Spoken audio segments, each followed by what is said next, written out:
All right, what's going on, guys? Graham Giuseppe Matthews here with Bleacher Report ahead of Crown Jewel this coming week. On October 21st, we're talking to SmackDown superstar and maybe the next SmackDown Women's Champion, the boss herself, Sasha Banks. Sasha, how are you? I'm good, and it's not maybe. You are talking to the future. 2 times SmackDown Women's Champion.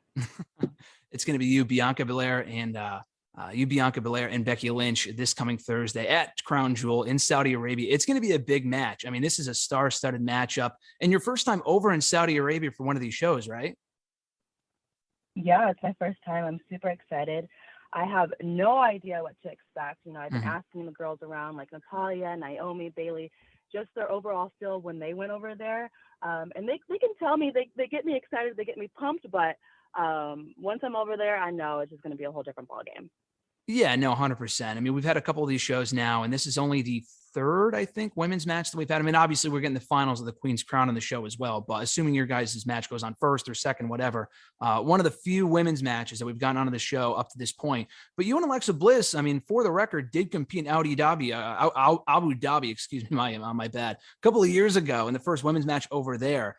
Any similarities or like the feelings kind of going to the show and the nervousness and stuff like that? Any relation you can have to that experience from a few years ago? I mean, for me, there's no relations yet until I'm fully over there. I know when I went to Abu Dhabi, that feeling alone, and I was so much younger then and in such a different time period of my life. Now I'm going in there as the legit boss, someone that's just, my career has just taken off since then. I got to main event WrestleMania. My mindset is just so much more different because the women have grown so much more since that event. So for me, I just can't wait to go over there and just to create more of this opportunity of change and growth and just showing people all over the world that women can do anything, and we have been doing everything. Yeah, I mean, you guys have had the first women's matches on these Saudi Arabia shows the last couple of years. I mean, first ever women's Money in the Bank, first ever women's, Queen's Crown tournament we're seeing right now, first ever women's Royal Rumble the last couple of years. And you've been a part of a lot of these moments, if not every single one of them along the way. And being a part of this women's revolution over the last 5 years, do you feel that pressure of like, I have to carry this thing forward, and you kind of feel all the weight falls on your shoulders being one of the biggest stars, male or female, in WWE right now? I would say yes and no. Yes, just because I want to keep the momentum going. I want to make sure that, if I'm not in the title pictures, that there's more women in the title pictures. There's 2 women storylines going on at once. I just want always more for the women. And I feel like we've been doing that. Again, getting to main event WrestleMania, to women getting to headline Raw and SmackDown every single week. We are seeing that growth. We are seeing that change, and it's happening right now in your face. So it's so crazy to be a part of. And like you said, I've been part of a lot, if not all, of the first time evers in WWE. So for me, it's nothing new. The pressure gets a little less because I feel like they believe in me so much that I don't have to put pressure on myself anymore. Yeah, I mean, we're still seeing these first-time evers. Like, we were getting first-time evers 5 years ago when you and Charlotte had like the first women's main event on Raw for the first time, like over a decade. But now we're getting all these first-time ever matches. And again, like you said, it's still happening to this day. I mean, what more can happen? Like, what more do you want to see with the women's division going forward? Obviously, more time for matches and stuff. That's obviously a popular criticism among fans. Beyond that, though, what more do you want to see with the women's division on these shows going forward? I mean, we already are main eventing. We already are main eventing pay-per-views. I mean, what more can I get? I can get the Universal Championship, maybe that. Maybe if I can wrestle Roman Reigns and just prove to him that I'm the top face. Maybe that's what more we can do. But I feel like we've been knocking down every door that's been closed in front of us. If they keep on making more doors, we're just going to keep on knocking them down. The WWE Women's Division is the best it's ever been. I think it's the greatest of any era. From top to bottom, and I can't wait to see what more of the future brings from even NXT 2.0. Like, to see how many women are down there. From when I first started, there was only a group of 8, and now there's maybe a group of 30. Just to see the growth from then to now, it's so beautiful. So just within the future, I'm just looking forward to everything to see the women grow more. Is there anyone on NXT 2.0 that you've seen in the last month or so that really stands out to you that you want to work with at some point? Or even not even just the females, but even the guys too, like anyone that stood out to you really in the last month or so since it started? the last month, I mean, with the WWE draft, I still haven't fully got to see this whole new roster. I mean, we got Xia Li, Aaliyah, Hit Rose on SmackDown now. So I'm getting so many new people that I've never got to step in the ring with. So just that alone from the NXT before, I look forward to these new matchups. So I first have my eyes on like Xia Li, Toni Storm. So those are my eyes set on them first. Yeah, I mean, there's so many names. I mean, in addition to everyone you just mentioned, like you mentioned with Hit Row, B-Fab is another one on SmackDown now. Shotzi's someone on SmackDown that you haven't faced before. Yeah. Charlotte Flair, obviously, you have a lot of history with. Have you had a singles match with Shayna Baszler up to this point or not yet? I don't think I have. I don't think I've ever had a singles match with Shayna. We've had many tag team matches for the ones that took my tag team titles away from me. Thanks to Bailey for turning on me. But no, I would love to face her. Yeah, Shayna's on SmackDown as well. So I am so pumped for these new matchups. And that will be in effect in the next couple of weeks. So I look forward to all of this. Yeah, the very next day after Crown Jewel. But as far as Crown Jewel itself goes, I mean, it's a very interesting match. You, Becky, and Bianca in this triple threat. Obviously, it's a star-studded match. SmackDown Women's Championship is on the line. Interesting scenario, though, because the SmackDown Women's title is on the line, but they're a part of the Raw brand. Becky's on the Raw brand right now. So do you feel it's up to you to kind of take the title back to Friday nights and make it property of SmackDown again? For me, this is where the real pressure comes from. I have two Raw superstars, Bianca Belair, Becky Lynch, trying to come after the SmackDown Women's Championship. Like, how is that going to make any sense? I have to make sure that SmackDown Women's Championship stays on SmackDown, just for the fate of the locker room, for the fate of the whole division. We can't be titleless, and I don't want Charlotte to bring that Raw title over there. So we got to figure something out. But I definitely know October 21st, the SmackDown Women's Championship is coming home to legit. 100%. And I mean, with this match as well, it's going to be a great match, and the stakes are high. You hear about the Raw and SmackDown stuff only happening at Survivor Series, but it's happening at Crown Jewel at this matchup alone. You talk about SmackDown. I think we talked about this last time we spoke about a year ago, but coming out of the WWE draft, obviously you stayed on SmackDown, first round pick, which is, highly touted, super great stuff. As someone who kind of grew up as a SmackDown girl, you've talked about it before. And a lot of people aren't really partial to one show or another. You may be no different, but I'm curious, as someone who is staying on SmackDown, were you relieved to be staying on SmackDown? I mean, obviously you'll succeed wherever you go, but I get the feeling that you were probably wanting to stay on SmackDown, but I want some clarification from you though. I absolutely love SmackDown. SmackDown is my home. I was just on Monday Night Raw. I can tell you that there is a big difference. SmackDown is the show to watch every Friday night. It's just top to bottom. The best talent, the best roster, the best matches. And it's just a good, easy show that you can understand. It's 2 hours. I mean, Raw's great too. It's nice to have that third hour for more opportunity of different superstars that maybe you haven't seen. But SmackDown is the face for Sasha Banks.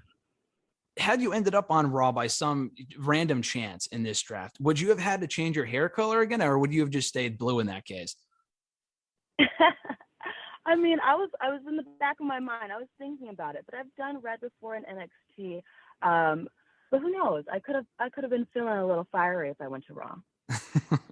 We'll never know. At least you're staying on SmackDown, so we don't have to worry about that. But again, coming into this match, you have a lot of history with both women. The Hell in the Cell match, you and Becky 2 years ago, kind of rekindling that rivalry, not only at Crown Jewel but on SmackDown as well. This coming week, as we speak right now, obviously you and Bianca just headlined WrestleMania earlier this year. You're in your element right now as a character in the ring. It's great to see.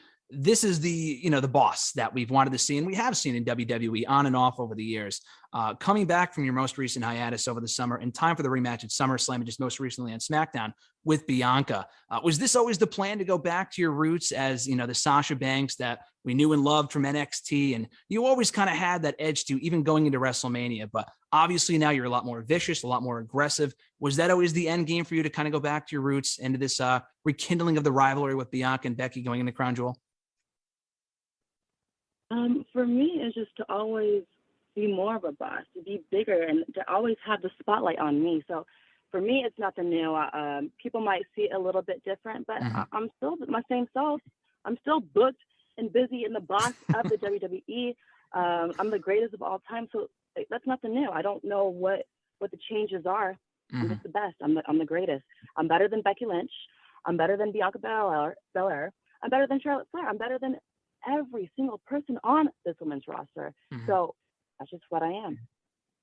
And you mentioned before how you don't, the nerves kind of get less and less. And you've been doing this for a very long time. I think a lot of people forget you've been with the company for almost 10 years at this point. Not exactly, but we're getting close to that point. And you've been on the main roster for, a while as well. And you talked about the nerves. So before each return you make, or before each big match like this, what is the nerve level? Is it more of an excitement thing? Do you get, like, when you first come back from each return and whatnot, do you get nervous, like you don't know how they're going to react to you? Or have you reached a level of confidence where it's like, all right, I know every time I go out there, they're going to go crazy because I'm Sasha Banks and I'm just a star or whatever,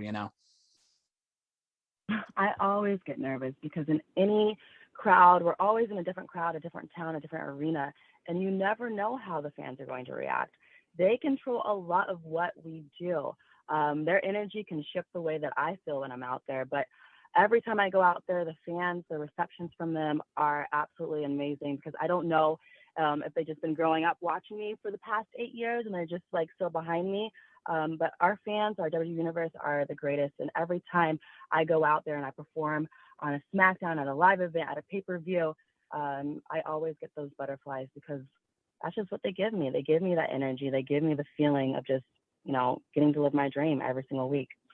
How much of a difference have those people made since they've been back in the building for the last couple of months now, especially for someone like you that gets probably, arguably as someone, impartial here, one of the loudest reactions on each show that you're on, male or female, it makes a big difference. How much of a difference has that made for you in your matches and segments and, coming back at Clash of Champions and getting that great reaction from the audience? Or Extreme Rules, rather, not Clash. Yeah. We can't do this without our audience. I missed them for a whole year and a half, hearing that raw, real reaction and that energy. And that's the coolest thing about the WWE Universe.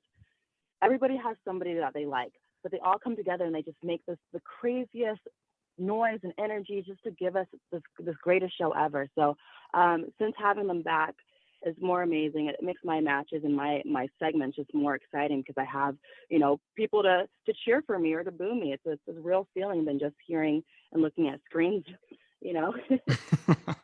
Yeah, no, it makes a big difference. Getting to feed off the audience, and obviously it's a major advantage in your matches and whatnot. You talked about, obviously, you said that you're better than both Bianca and Becky, but respectively, you've had a lot of history and chemistry with both women in the ring, some great matches. You beat Bianca in your rematch on SmackDown a few weeks ago. What are your thoughts individually on both Becky, kind of like, again, she's the same woman that she was before, a little bit different on the outside in terms of how she's going about in her matches. Bianca as well, great competitor. Your thoughts on them individually as performers and as rivals and whatnot? I think those are two of the most amazing women that we have in WWE. With Bianca Belair, she is just taking this place by storm. She is the strongest. She is the fastest. And she is just making so many names and great headlines for herself. I love watching her grow. I love seeing the performer that she is today. And, man, she's going to go down in history as one of the greatest of all time. And Becky Lynch, one of my oldest rivals, someone I grew up with in NXT, just to see her growth and to see her now better than ever, to come back and to have a baby and to come back with pretty much a 12-pack, it has me feeling some type of ways that, do I need to lay off a little bit of pizza or do I need to enjoy my life? I don't know. She is incredible, one of my favorite opponents to be in the ring with. So in Saudi Arabia, I just think this match is just a WrestleMania caliber match, and you're going to see one of the greatest matches of all time. Well, you mentioned it, so now I'm curious. Pizza, or what is it? What is your favorite go-to cheat meal or snack for you? Ooh, it's so hard. Right now, I'm really on a taco kick. Okay. I love my Mexican food. I love my spicy salsas. So I love tacos. Is it like a Taco Bell taco or like more like night? Oh, okay. There you go. You guys eat at Taco Bell? I want authentic. I ain't trying to sit on the toilet. If I go to Taco Bell, I ain't making Saudi. That's what I'm saying. I'll be stuck on that plane. Yeah, there you go. I was gonna say I'm not a Taco Bell person. I like tacos, so I don't know. Like, where was the best place you said to get one? I mean, anything authentic is the best. You have to find the heart and the nature of people that make it with love, and it always tastes 100 times amazing. Definitely. Some of the local places, I'm sure, well recommended as well. You got to actually go out of your way to really put in the effort to find a good taco place. But at any rate, Yeah. So what I was going to ask you next about WrestleMania next year, I got completely off track. WrestleMania 38 coming up in Los Angeles, you know, the home of Hollywood. You being an actress, you're now yourself in The Mandalorian, which we'll get to in a second. What's like your ideal match? Because when we spoke last year, you were like, oh, maybe Bailey or Bianca. You got Bianca. Not only that, you were in the main event of the show. So WrestleMania 38, if you're, you know, fantasy booking in your head right now, who is your fantasy opponent for WrestleMania 38 in Hollywood? Ooh. All right, here we go. I see myself main eventing WrestleMania either against Nicki Minaj or Charlotte Flair or Bailey. Those are my top 3 picks. Okay, very good pick. And if I predicted that one last year, I feel like any of those are a WrestleMania caliber match. Yeah, most definitely. We're still a couple of months away, so anything can change between now and then. But with The Mandalorian, as someone who loved the show, and we spoke last year before the show aired, and I ended up loving your role on the show. Talk about that, your role on season 1. We got season 3 coming up at some point. I don't think we know for a fact when it's going to be coming out, but talk about how awesome of an experience that was and being a part of this next season whenever it comes out soon. Well, first of all, thank you for trying to get that out, but I'm not on the next season. Thank you. What? I thought you were in the next season. It was incredible. Oh, thank you, though. It was incredible being on The Mandalorian on Star Wars. To be on such a franchise that is so huge and so loved, just to get the reception from fans outside of the WWE universe that I've never got to experience, it was the best feeling of all time. The production of that show was overwhelming. Of just like, I legit felt like I was in a galaxy so far, far away. I felt like I was on a different planet. It was something that I just will always take with me. And I took so much of what I learned from acting with them and being with so many great stars. I brought it to the WWE. And it really helped my confidence as well when I came back from doing The Mandalorian 2 years ago. It was such a learning growth and curve for me, and something that I just was not expecting. But now I'm in this whole new Hollywood world, and it's going amazing. I'm like so excited for the future, and I can't wait for my fans to see what's next. Well, that's awesome. There's obviously plenty to look forward to. And especially with this show as well, you got to be a part of the finale, which was one of the best parts of that season. Did you know about the Luke Skywalker reveal ahead of time? And if you didn't, did you find out with the rest of us when we watched it on Disney Plus whenever it aired? I mean, I was in the scene as well, so I had to know a little bit. I read the script. But it was so cool watching as well, because every time The Mandalorian came on, it was always on a Friday. So it was right before SmackDown, and I went to work. So I'm like watching as a fan with everybody else and like freaking out. I'm even on this show now. I would just walk to work or go to work, and then everybody backstage is just like, oh my God, freaking out. And it's just so cool to see your coworkers freak out about something else that's not just wrestling. You know, it's usually always great match, great segment, but it's like, you're on freaking Star Wars, The Mandalorian, and that episode was so cool. I'm just like, yeah, of course I am. That's perfect. Well, obviously, we're going to see you on Crown Jewel this coming Thursday or next Thursday, whenever it is, October 21st. You, Becky, and Bianca. It's going to be an awesome match. SmackDown Women's Championship in Saudi Arabia. Sasha, thanks so much for the time. I appreciate it. Best of luck with everything going forward. Thank you so much.